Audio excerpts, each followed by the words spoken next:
שלום לכם, ערב טוב. לחץ כבד של ארצות הברית והמעצמות על ישראל שלא להגיב באיראן מחשש להידרדרות למלחמה כוללת. קבינט המלחמה דן הערב באפשרויות, ולמרות הבליץ הדיפלומטי בישראל כבר מצהירים שתגובה תהיה. מיד דובר צה"ל בהצהרה מיוחדת מבסיס נבטים של חיל האוויר שהותקף על ידי איראן. אנחנו פותחים בדברים שאומרים לך גורמים בכירים. גילי כהן, כתבתנו המדינית, שההחלטה להגיב לאיראן כבר התקבלה. את עם הפרטים. כן, מיכל, בישראל למעשה בימים האחרונים ניצבים בדילמה משמעותית איך להגיב לדבר חסר תקדים שלא קרה עד כה. מתקפה ישירה מאדמת איראן לעבר שטח ישראל, ובזה עסק קבינט המלחמה היום במשך שעות, אתמול גם כן, וצפוי לקיים גם דיון המשך מחר להבנתי. ובכיר ישראלי אומר לי את הדברים הבאים: ישראל תגיב, השאלה היא רק לגבי המועד והמקום, וזה חלק מהדיונים שמתקיימים בעת הזו בדרג המדיני, כאשר ישראל גם ניצבת מול לחץ של המערב, של ארצות הברית, של חלק ממדינות אירופה, בנוגע לאופי התגובה והחשש מהסלמה רבתי וממלחמה חריפה הרבה יותר מהמלחמה שאנחנו נמצאים בה. והערב אנחנו גם יכולים לדווח, מיכל, מפי גורמים שמעורים בנושא, שישראל התחייבה לעדכן את ארצות הברית לפני מתקפה או פעולה התקפית באיראן, זה הנוסח שנאמר לנו, כדי למנוע מצב שבו כוחות אמריקנים יהיו בסכנה ללא היערכות מוקדמת. אלו אחד הדברים, אולי אפשר לומר הלקחים גם, מהתקיפה המיוחסת לישראל בבחיר כוח קודס. אז בוושינגטון זעמו שהעדכון נעשה רק ברגע האחרון, ונאמר שמלשכת ראש הממשלה לא נמסרה תגובה לידיעה הזו עד לרגע זה. גילי, תודה רבה. ואחרי הדברים האלה שאנחנו שומעים, פרשננו לענייני צבא רועי שרון, היערכות גם בצה"ל ובחיל האוויר לאפשרות של תקיפה.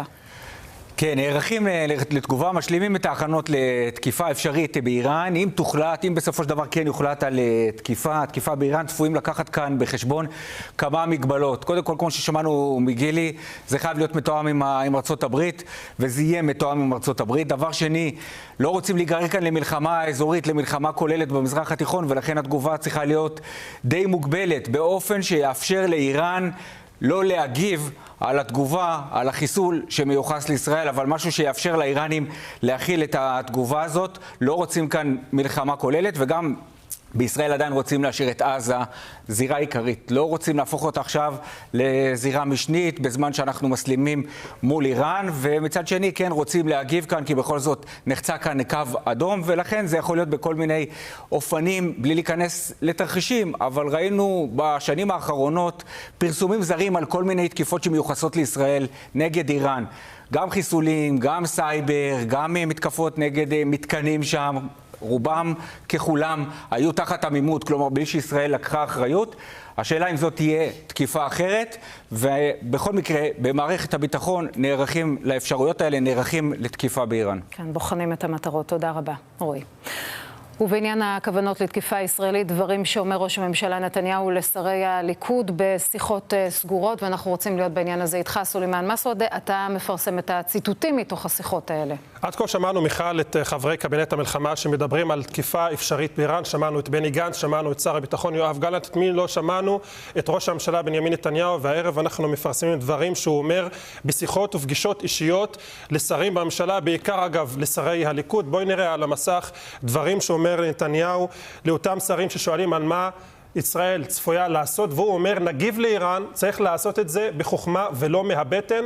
הם צריכים להיות במתח כפי שגרמו לנו להיות באותו המתח. כך אומר נתניהו לאותם שרים שביקשו לדעת האם ישראל הולכת להגיב. השרים האלה ששוחחו עם נתניהו קיבלו את הרושם שהוא באמת רוצה להגיב לתקיפה האיראנית, וגם נאמר להם שמהלך כזה צריך לעשות בתיאום עם האמריקאים, אפרופו הדברים שפרסמה גילי לפני זמן קצר. כך או כך, בארצות הברית עדיין יש חשש שהדבר הזה לא יעשה בתיאום איתם, ולכן בישראל נערכים לביקור מעניין שצפוי לצאת בקרוב של בכיר אמריקני. אנחנו מדברים על אנטוני בלינקן, מזכיר המדינה האמריקאים. גורמים ישראלים אומרים בשיחות סגורות שהאמריקאים מעלים חשש שבאמת שום דבר לא יעשה בתיאום איתם. להבנתי, הביקור הזה, מיכל, עוד לא סגור לגמרי, אבל בארצות הברית אותתו לישראל, הוא מעוניין להגיע להגיע הנה.